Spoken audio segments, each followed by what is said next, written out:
بسم الله الرحمن الرحيم.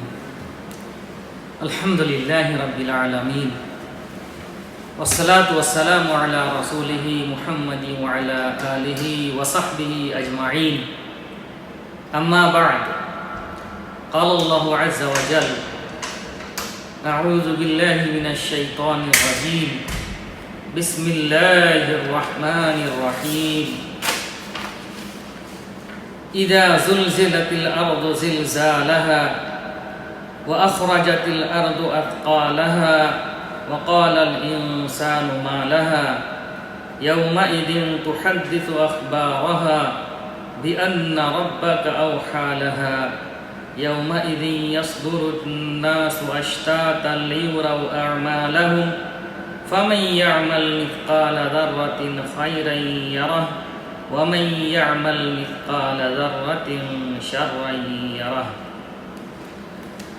میرے اسلامی بھائیوں، اللہ رب العزت کا بے شمار احسان اور کرم ہے کہ ہم لوگ اس مختصر سی مجلس میں حاضر ہوئے ہیں تاکہ کلام پاک کی صورتوں میں سے ایک ایسی صورت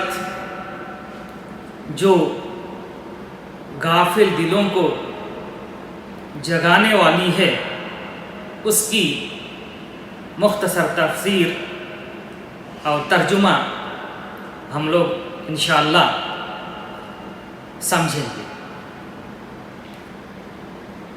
میرے بھائیوں، اس کی مختصر تفسیر اور ترجمہ سمجھنے سے پہلے ایک بات ہم سب اچھی طرح جانتے ہیں کہ ہر مومن مسلمان کو بعث بعد الموت یعنی قیامت اور قیامت کے بعد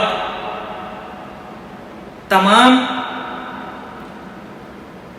انسانوں کو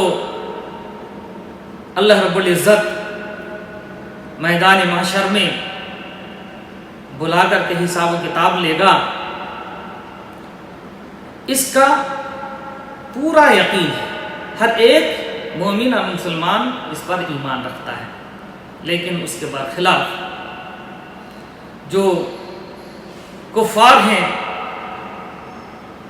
ان کو اس پر ایمان نہیں ہے، وہ اس کا یقین نہیں رکھتے ہیں. چنانچہ اللہ رب العزت نے اسی تعلق سے بیان فرمایا: اعوذ باللہ من الشیطان الرجیم، زعم الذین کفروا ان لن یبعثوا قل بلی وربی لتبعثن ثم لتنبؤن بما عملتم وَذَلِكَ عَلَى اللَّهِ يَسِيرٌ. کہ کفاروں کا گمان ہے کہ وہ لوگ دوبارہ زندہ نہیں کیے جائیں گے. اللہ رب العزت نے بیان فرمایا: قل، آپ فرما دیں، بلا و ربی، کیوں نہیں، میرے رب کی قسم، تم لوگ ضرور دوبارہ زندہ کیے جاؤ گے اور پھر تمہیں تمہارے عمل کے بارے میں بتا دیا جائے گا. وَذَلِكَ عَلَى اللَّهِ يَسِيرٌ، اور یہ اللہ تعالیٰ پر بہت ہی آسان ہے، کوئی مشکل کام نہیں ہے. تو اللہ رب العزت نے بیان کیا اس آیت میں کہ تمام لوگوں کو دوبارہ زندہ کیا جائے گا اور یہ قیامت کے وقت ہوگا جب زمین آسمان سارے ختم ہو جائیں گے، پھر حساب و کتاب ہوگا. اور یہ قیامت بہت دور نہیں ہے، بلکہ اللہ رب العزت کے فرمان کے مطابق یہ بہت قریب ہے. چنانچہ اللہ تعالیٰ نے بیان فرمایا: انہم یرونہ بعیدا ونراہ قریبا، کہ وہ لوگ جو ہے اس کو بہت دور سمجھتے ہیں اور ہم تو اس کو بالکل قریب دیکھتے ہیں۔ اسی طرح قرب قیامت کے تعلق سے اللہ کے رسول صلی اللہ علیہ وسلم کی حدیث ہے، چنانچہ آپ صلی اللہ علیہ وسلم نے فرمایا بعثت انا والساعہ کہاتین وذم السبابۃ والوسطی۔ اللہ کے رسول صلی اللہ علیہ وسلم نے اپنی بیچ کی انگلی اور شہادت کی انگلی دونوں کو ملا کر کے فرمایا کہ میں اور قیامت اس طرح بھیجے گئے ہیں،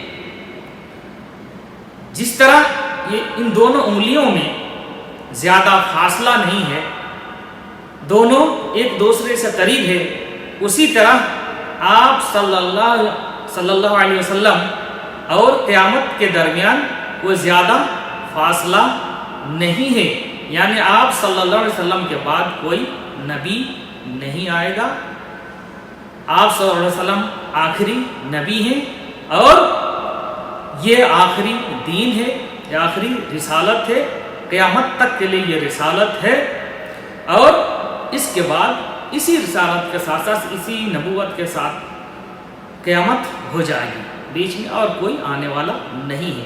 آپ صلی اللہ علیہ وسلم نے اس کی طرف اشارہ کیا۔ تو میرے بھائیوں، ہم لوگ سورہ زلزلہ اس کی مختصر تفسیر ہم لوگ سمجھنے کی کوشش کریں گے۔ اس سورت کا اصل مقصد یہ ہے میرے بھائیوں، جو غافل دل ہیں، جو قیامت اور بعد الموت یعنی دوبارہ زندہ کیے جانے کے تعلق سے بالکل غافل ہیں، اس کو یاد نہیں کرتے ہیں اور اس کا خوف ان کے دلوں میں نہیں ہے، ایسے لوگوں کو دراصل جگانے کا کام یہ سورہ کر رہی ہے۔ چنانچہ اللہ رب العزت نے بیان فرمایا، بسم اللہ الرحمن الرحیم، اذا زلزلت الارض زلزالها، جب زمین پوری طرح جھنجھوڑ دی جائے گی، وَأَخْرَجَتِ الْأَرْضُ أَثْقَالَهَا، اور زمین اپنے بوجھ باہر نکال پھینکے گی، وَقَالَ الْإِنسَانُ مَا لَهَا، اور انسان کہے گا اس زمین کو کیا ہو گیا، يَوْمَئِذٍ تُحَدِّثُ أَخْبَارَهَا، اس دن زمین اپنی خبریں بتا دے گی، بِأَنَّ رَبَّكَ أَوْحَىٰ لَهَا، کیونکہ آپ کا رب انہیں حکم دیا ہوگا، يَوْمَئِذٍ يَصْدُرُ النَّاسُ أَشْتَاتًا لِيُرَوْا أَعْمَالَهُمْ، اس دن لوگ مختلف جماعتوں کی شکل میں لوٹیں گے تاکہ ان کے اعمال انہیں دکھا دیے جائیں۔ فَمَن يَعْمَلْ مِثْقَالَ ذَرَّةٍ خَيْرًا يَرَهُ، چنانچہ جو شخص ذرہ برابر بھی نیکی کا کام کرے گا وہ اسے دیکھ لے گا، اور جو شخص ذرہ برابر برائی کا کام کرے گا وہ بھی اسے دیکھ لے گا۔ یہ اس کا ترجمہ ہوا۔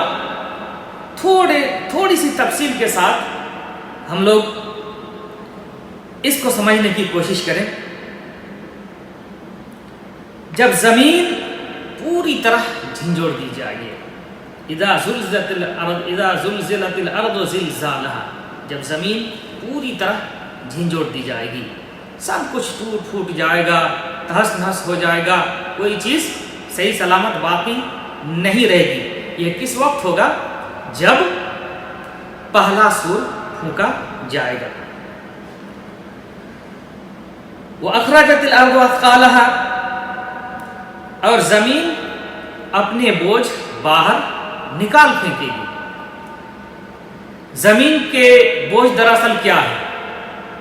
شروع سے لے کر دنیا کی ابتدا سے لے کر قیامت تک جتنے انسان اس میں پیدا ہوئے ہیں، مرے ہیں، وہ سب زمین کے اندر مدفون ہیں کسی نہ کسی شکل میں، چاہے اسے سمندر میں پھینک دیا جائے، زمین کے نیچے دفنا دیا جائے، ہر صورت میں وہ زمین کے اندر موجود ہیں۔ اور اس دن اللہ رب العزت کے حکم سے زمین ان تمام مدفون انسان کو باہر نکال کر کے پھینک دے گی۔ اسی طرح یہ زمین کے اندر جو خزانے ہیں، یہ خزانے بھی زمین اللہ رب العزت کے حکم سے نکال کر کے باہر پھینک دیں گے۔ وقال الانسان ما لها، اور انسان حیرت سے تعجب سے دیکھ کر کے کہے گا اس زمین کو کیا ہو گیا کہ یہ اپنے خزانے نکال کر باہر پھینک رہی ہیں، تعجب کریں گے۔ یومئذ تحدث اخبارها، اس دن زمین اپنی خبریں بتا دے گی۔ زمین کی خبریں کیا ہیں؟ اللہ کے رسول صلی اللہ علیہ وسلم نے اس آیت کی تلاوت فرمائی اور پوچھا کہ تم لوگ جانتے ہو زمین کی خبریں کیا ہیں؟ تو صحابہ کرام رضی اللہ تعالیٰ علیہم اجمعین نے بیان فرمایا اللہ اور اس کے رسول صلی اللہ علیہ وسلم بہتر جانتے ہیں۔ چنانچہ آپ صلی اللہ علیہ وسلم نے بیان فرمایا زمین کی خبریں یہ ہے کہ کوئی جو بھی بندہ یا بندی زمین کے پشت پر جو کچھ بھی عمل کیا ہوگا اس کے بارے میں یہ زمین گواہی دے گی اور کہے گی کہ فلاں فلاں شخص نے فلاں فلاں عمل فلاں فلاں دن میں کیا تھا۔ اس طرح یہ زمین اپنی خبریں بتا دے گی۔ تو یہ اللہ رب العزت کا حکم سے ہوگا، اس میں کوئی تعجب کی بات نہیں ہے۔ اللہ رب العزت زمین کو بولنے کی صلاحیت دے گی اور زمین بول دے گی، اپنی حقیقت سامنے رکھ دے گی۔ یہ جو حدیث اللہ کے رسول صلی اللہ علیہ وسلم کی ہے، اس حدیث کو بعض لوگوں نے ضعیف کہا ہے، لیکن مفسرین کرام نے اسے بیان کیا ہے۔ یومئذ یصدر الناس اشتاتا لیروا اعمالهم، اس دن لوگ مختلف جماعتوں کی شکل میں لوٹیں گے تاکہ ان کو ان کے اعمال دکھا دیے جائیں۔ یعنی اس دن لوگ الگ الگ ہو کر کے ٹولیوں کی شکل میں لوٹیں گے۔ کہاں لوٹیں گے؟ جہاں ان کا حساب و کتاب ہوگا، حساب و کتاب کی جگہ کی طرف وہ لوگ لوٹیں گے، اور یا تو اس موقف کی طرف یا پھر حساب و کتاب کے بعد تمام لوگ ٹولیاں کی شکل میں جنت یا جہنم کی طرف لوٹیں گے۔ ان میں سے کچھ خوف زدہ ہوں گے، کچھ بے خوف ہوں گے، کچھ کے رنگ سیاہ ہوں گے، کچھ کے رنگ سفید ہوں گے، کچھ لوگ دائیں جانب سے چلیں گے، کچھ لوگ بائیں جانب ہو کر کے چلیں گے۔ تو اس طرح ان کی حالت ہوگی۔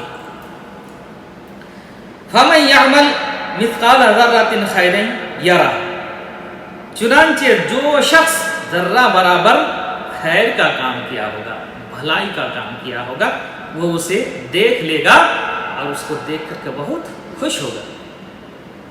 ذرہ برابر، اس لیے کسی بھی نیک کام کو اگر چھوٹا نیک کام ہے تو اسے انسان کو چھوٹا نہیں سمجھنا چاہیے۔ وَمَن يَعْمَلْ مِثْقَالَ ذَرَّةٍ شَرًّا يَرَهُ، اب جو شخص ذرہ برابر برائی کا کام کرے گا وہ بھی اس کو دیکھ لے گا اور دیکھ کر کے وہ شرمندہ ہوگا، پریشان ہوگا، بے چین ہوگا۔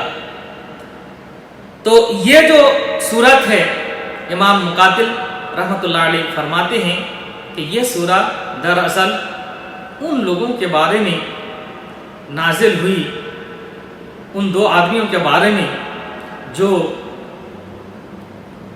ان میں سے ایک یہ سمجھ رہے تھے کہ معمولی چیز صدقہ کیا کرے، یعنی سائل کو معمولی سے معمولی چیز دینے میں، چھوٹی چیز دینے میں وہ متردد ہوتے تھے، جھجک محسوس کرتے تھے کہ یہ معمولی سی چیز کیا دیں۔